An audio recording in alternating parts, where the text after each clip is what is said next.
লোকসভা নির্বাচনে এবছর high voltage উত্তর কলকাতার নির্বাচনও, কারণ উত্তর কলকাতা এবার পাখির চোখ করেছে বিভিন্ন রাজনৈতিক দল। এমনকি প্রচারের সময়ও দেখা গিয়েছে বেশ তাবড় নেতারা নেমে পড়েছিলেন উত্তর কলকাতার প্রচারের জন্য।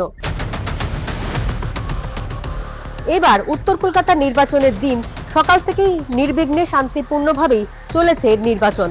তবে সকাল থেকে বেশ কিছু বিক্ষিপ্ত ঘটনা ঘটতে দেখা যায়। বিজেপি প্রার্থী তাপস রায়, তাকে ঘিরে বেশ কয়েকটি জায়গায় গো ব্যাক স্লোগান দেওয়া হয়।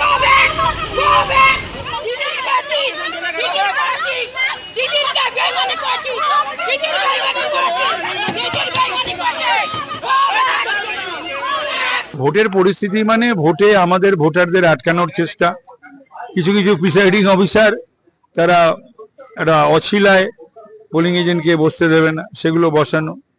অনেক জায়গায় পোলিং এজেন্টদের তুলে দিয়েছিল, বসতে দেয়নি। একটি পোলিং এজেন্টকে সেন্টালিতে মেরেছে, কান দিয়ে রক্ত বেরোচ্ছে, এই সমস্ত আর কি।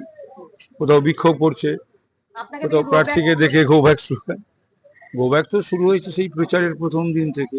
নিরাপত্তার ব্যাপারটা আমি এনহ্যান্স করতে বলেছি, আরো অ্যাক্টিভ হতে বলেছি কলকাতা পুলিশকে এবং সেন্ট্রাল ফোর্সকে, এবং কুইক কিউআরটিকে রিচ আউট করতে বলেছি এই সমস্ত অশান্তি ও দূষিত জায়গায়।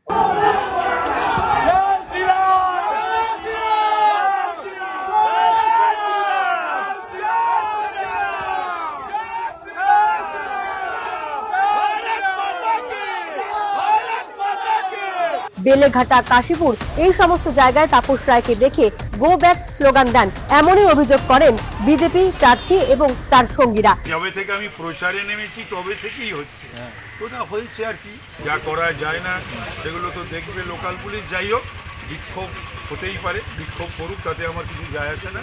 কিন্তু ভোটটাকে যাতে হতে দেয় এবং সাধারণ মানুষ, ভোটাররা যাকেই ভোট দিক না কেন তাদের যেন ভোট দেওয়ার সুবন্দোবস্ত সকলেই করে। বেলেঘাটাতে বিভিন্ন জায়গায় আমাদের এজেন্টকে বার করে দেওয়া হচ্ছিল, সব জায়গায় আমরা প্রায় বসিয়ে দিয়েছি।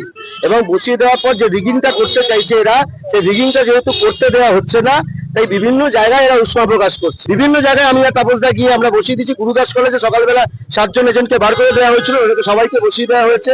এখন সেলস ট্যাক্সের কাছে আমরা এখানে এসেছিলাম, এখানে বুথ জ্যাম করছিল, সেটাও আমরা রিজলভ করেছি।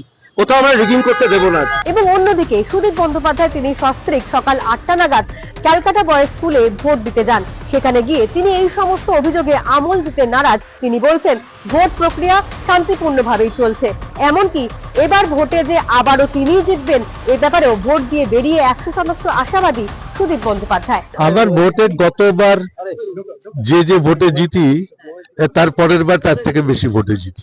এখনো পর্যন্ত শান্তিপূর্ণ চলছে ভোট। অভিযোগ এবং সেই অভিযোগ নস্যাৎ করা, এই সবের মধ্যেই উত্তর কলকাতার নির্বাচন মোটের ওপর শান্তিপূর্ণভাবেই চলল।